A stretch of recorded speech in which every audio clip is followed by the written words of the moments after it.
For many decades in our country, Nigeria, the conversation around power has centered around what the national grid.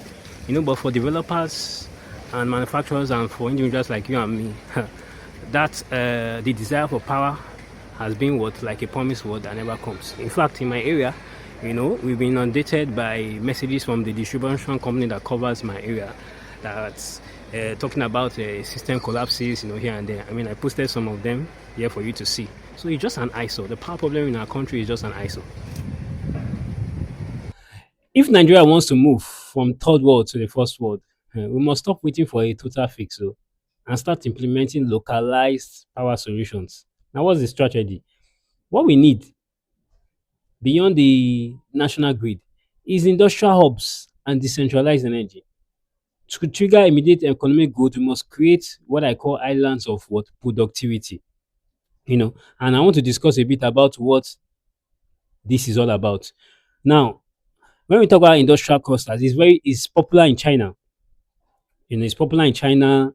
I think they were the originators of the idea. Industrial clusters. It is all about establishing manufacturing hubs close to raw material sources like agro-allied industries.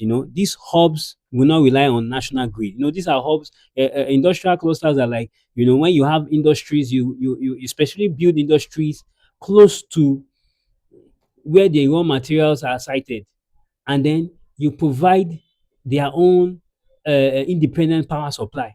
That's industry like an industrial estate. They will have their own independent power supply. You use solar, you use gas, whatever, but their power supply is independent of the national grid. Independent of what? The national grid.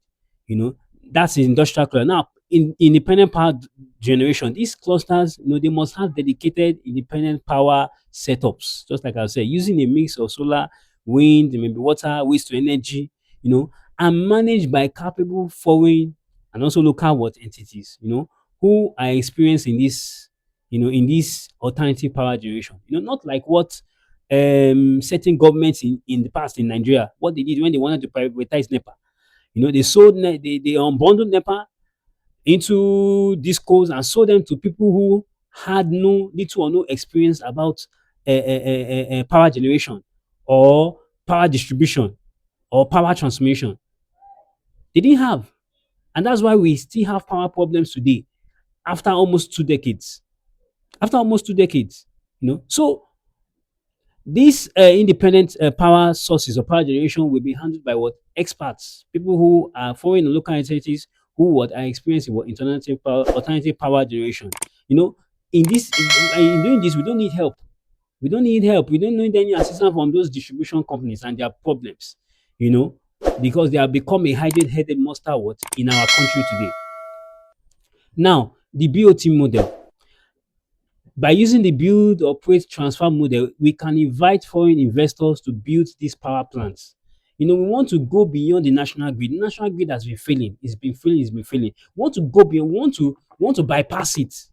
Using, for lack of a better, we want to bypass it.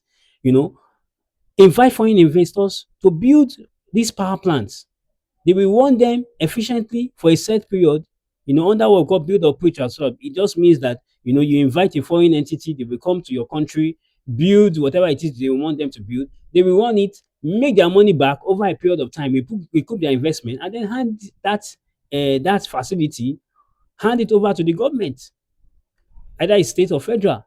That's what BOT. That's the simple meaning of the build, operate, transfer model. If a country doesn't have the money, doesn't have the resources to build these things, so this is something that I believe that our government should have done all this while. Now, why does this work? When a manufacturing company has 24/7 power supply, its production costs drop by 30 to 40%. You can do the research. They become competitive. They hire more people. Of course, more people in Nigeria will get jobs. They export more goods.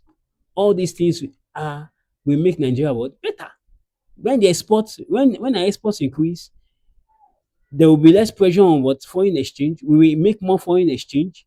You understand? The naira, the what do you call it? The naira dollar exchange rate will be far, far better for the naira. Far better, like, people have more jobs, all the better for the country. So I said here, I said we don't need to light up every street corner of Nigeria to start building a first world economy. First of all, we need to what? Light up what? Our factories. We need to light up what? Our factories. So my viewers, so that I will not prolong this, agro-allied practitioners, manufacturers, entrepreneurs, if you were handed 24/7 power in a dedicated industrial hub or industrial cluster, industrial estate somewhere, tomorrow morning they said, look, there is an industrial estate that there is 24/7 power. You don't need to bother about generator. You don't need to bother about high power NEPA tariffs. You have dedicated power supply. Tomorrow morning, what is the very first thing you will start manufacturing? Tell me your vision in the comments. I would like to hear it. Let's map up the future of the Nigerian production, my Nigerian manufacturing, Nigerian production. Let's map it out together. And if you are ready for more strategies to move this nation forward, please hit that subscribe button and let's join the movement. Join me as we move Nigeria forward. So I'm Akaze, your National Development Strategist, and I'll see you in the next one. Till then, stay blessed.